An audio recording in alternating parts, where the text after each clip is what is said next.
So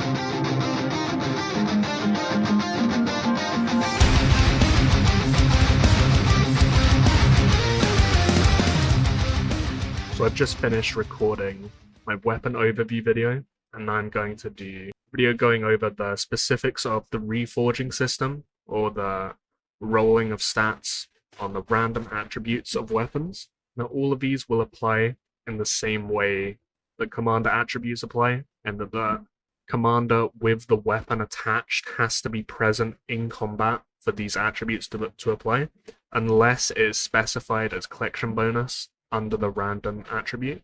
Then these will apply passively at all times as long as the weapon is equipped to a commander. And we as players have much more control over these random attributes than we do the base attributes. So the base attributes we can only affect by getting additional copies of weapons and then improving them through the star system. Whereas the random attributes, we can use the reforge system to effectively get the stats that we want on the weapons for whatever we're trying to do ourselves. So you can see what you can get when reforging a weapon through clicking this exclamation mark up here and then going to random attribute list. All of the limits and the types of stats you can get according to each weapon will be different.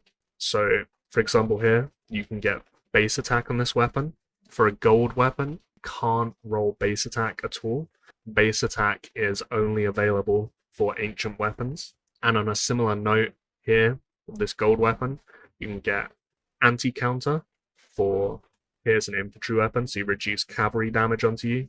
You can also get reduced bowman damage onto you. If you go down to the purple stage, you can't get anti-counter on purple weapons. So the color of the weapon is of significance.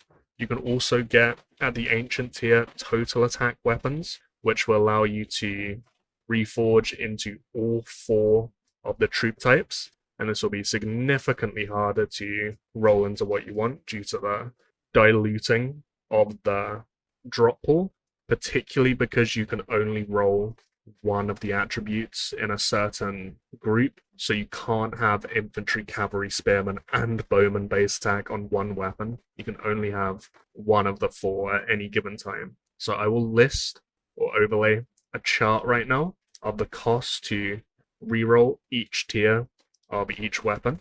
It will be 1 ore to reroll green weapons, 2 ore to reroll blue weapons, 4 for purple, 10 for gold, and then at the ancient tier, it's a bit complex. So for elite token commanders, I believe is what classifies this. It is 40 Reforge Ore to reroll them. Then epic token commanders, or for that note, legendary token commanders, it will be 100 ore to reroll. But with these more premium weapons, you can specifically select a single attribute set. So instead of trying to roll into what I want between all these different types, I can lock it to one unit type, and it will then increase it to 250 as the reforge cost instead of the default 100. So you see here I have this locked to infantry, so it shows 250 as the reforge cost, whereas this, which I don't have locked, it shows as just 100. Now I have a whole video going over the specifics of how you're going to want to prioritize these random attributes when you're rerolling. I'll have a link to that somewhere right now as I'm talking. That was primarily targeted towards red weapons, I guess, because base attack and anti-counter were quite big talking points, but as you go down the tiers, I believe it still is able to correspond to lower spending players, free-to-play players as well, with the tiering system I did in there. Fairly common sense if you're used to the basic beats of account building in GoTWiC. You'll want to be chasing attack, you'll want to be chasing frontline health. Things like total health, total defense are of lower priority. Total attack is good, but it's a very low value and quite a mono meta, so that it loses value there, and potentially defense is a better pick as a result. And then you have all the health reductions also. I would recommend, if you have doubts about this, just to watch that previous video I made, because I went too long. At the red weapon level, however, you will be wanting to be chasing base attack as much as possible. This will be the main priority for you at all times on your red weapons. So on these weapons, which have the base attribute locked to a specific unit type, they will only be able to roll base attack into that base attribute. If it's a total attack weapon, you can then roll into all 4 troop types, but you will be restricted into what you can roll if it is a troop-specific weapon like these. Again, similarly to what I just said about the prioritization, if you want to know why base attack is so good compared to all the other stats here, I've made a video on this previously. There is a spreadsheet linked in the description of it also, if you want to use it. The maths on that spreadsheet is very slightly off because I didn't account for the actual base attributes as a flat value before being multiplied up, I believe. But it's a very small difference, and I think it's still a very good reference point for people to use if they want to visualize the value of base attack as a stat. So it's quite a simple idea. On your lower tier weapons, you're going to want to be getting attacks and healths. You can then, of course, lock them as well. So you see here, I got the max value of an infantry health, and I then locked it. So the highest you can get is infantry health. I locked it, and then I imagine, I can't remember at this point, I then tried to roll until I got the best infantry attack I could get also, and then I equipped it onto one of my commanders since it was giving the best infantry stats I could possibly get on it. Now, when it comes to the locking system, I will again overlay a chart listing all the locking costs. You can only lock when there is more than one unlocked stat. When there's only one unlocked stat, it then won't let you lock the last one. It gives this error message. And every time you lock a stat, the next stat you lock on that weapon will be 3 times the cost of locking ore to lock that next stat. Now, locking is very useful, I think, for these lower tier weapons when you get these max stats, because you then want to build out the rest of the stats to make the weapons as good as they can be. When it comes to base attack, though, on these red weapons, locking is quite a difficult thing to do, because if you think through the maths, you look here, you can roll, I believe it's 13 different attributes. Yeah, 13. If I locked, say, a 20% or whatever the max is infantry attack here, with the logic of that's as good as it can get, I can get a base attack with these other 3 slots, you have to consider the fact that you're diluting the pool of which you can roll into a better base attack. Because here, if I roll this right now, I have 4 chances to hit the base attack out of 13. If I lock this and then roll these 3, I'm taking this out of the drop pool, but it will then be 3 out of 12 rather than 4 out of 13. And this isn't the actual case mathematically because the drop rate of base attack is a lot lower than everything else, and I do have a project ongoing of tracking the drop rate of base attack, which I will come out with in time, giving a more specific value to base attack when rerolling.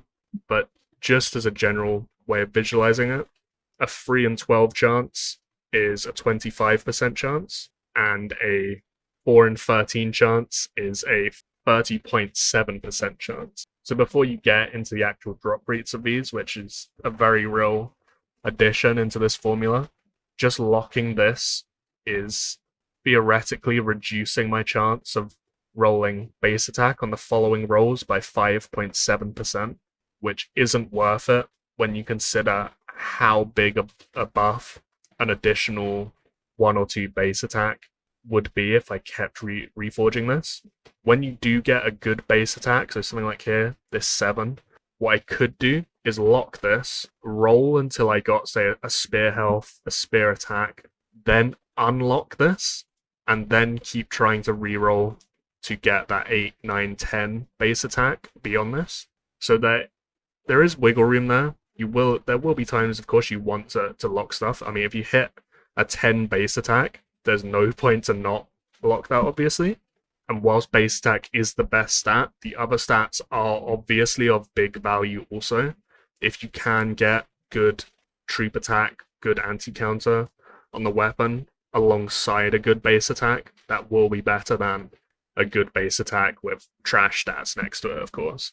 But just as a general rule, I would avoid locking stats on red weapons, and I would try and maximize the pool of random attributes you can roll into to maximize your chances of rolling into base tech wherever you can. When you are re-rolling also, don't really want to use Reforge Ore because I'm saving for something, but just to show this, you can reforge, and here I have base attack. I don't want to roll off this base attack if I get something worse, so here this doesn't have base attack. I don't want to roll into this. You don't have to then keep this. You can just click continue to reforge instead of saving it, and that will retain this base attack up here, and you can just keep going like that, and only ever save when you then get a new set of random attributes that are better than what you already have. You're not locked into what you reforge into. And that's how the system works. To do any of this, you will need Reforge Ore or Locking Ore for the locking system also. Another question is, how do we get these? These are both very hard to get. Locking Ore probably more so, but it's also less important, so it's not as big a deal.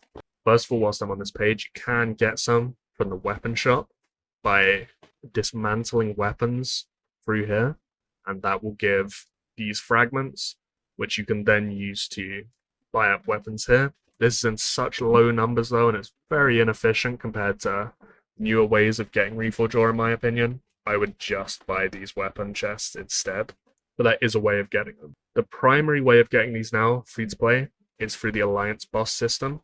I've made a whole video going over the specific values of this, but a level 5 Alliance boss will give you 1,600 Reforge Ore a week. At 4, that will be 1,400 Reforge Ore a week, and it keeps going down as you go down in the levels, but it's easier to kill as you go down the levels. Easier to kill for smaller and smaller alliances, so it's more accessible to everyone. But the Alliance boss will be the primary way of sourcing this now, and it's therefore much easier to get good stats in your weapons through this. What other free-to-play means, there are Reforge Ore in events such as Battle of the Narrow Sea. It was in All Out Wars stage rewards also for elimination and healing rankings. You can get it for small amounts in the Fiery Crystal shop, but again, I would never do this now, especially with these red weapons available. I would only try and really buy up these free red weapons and these castle skins if you don't own them. You just can't keep pace with continuously buying these red weapons and get other stuff from my experience. Then there will be archery contest. You can hit Reforge Ore on the board of that with arrows, but past that, it will be packs. So there will be, as I leak my Discord ever so slightly, there will be Reforge Ore packs here. Not go to what I click to. This is the full progression of the Reforge Ore packs. You can see now these also have been outscaled quite significantly by the Alliance boss. So these first 2 tiers, this is $25 worth of Reforge Ore. Yeah, it's less than a level 4 Alliance boss, which you can do every week for free.